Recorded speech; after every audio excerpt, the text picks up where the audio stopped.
Air Canada on July 24, 2024 announced that it has joined the Cadence team, which has submitted a response to the request for proposals for the high-frequency rail project. Their late entry into this process has raised concerns among the public. Air Canada is in direct competition to whoever operates the high-frequency rail line. It is costly and inconvenient to fly. A frequent passenger rail service on dedicated track going over 225 km per hour would pose a threat to Air Canada's business. Air Canada has a long and well-documented history of protesting against any publicly funded Canadian high-speed rail proposals. In 1991 and 1996, Air Canada teamed up with CP Rail to do joint studies of high-speed rail ridership and revenues to try and prevent high-speed initiatives in Canada at the time.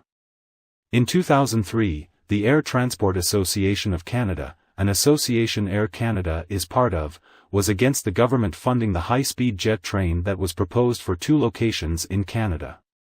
In May 2009, Air Canada representatives made a presentation to the Canadian Federal Standing Committee on Transport, Infrastructure and Communities on high-speed rail. They spoke out against any public dollars being spent to build high-speed rail lines in Canada. With such a well-documented history of not supporting modern passenger rail in Canada, why is Air Canada now trying to be part of a consortium that might build it? It is simple. Air Canada is in the business of making a profit, and they must see being part of this Cadence consortium as a good business decision to get involved in building and operating modern passenger rail.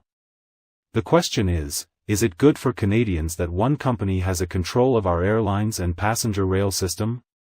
That short answer is no.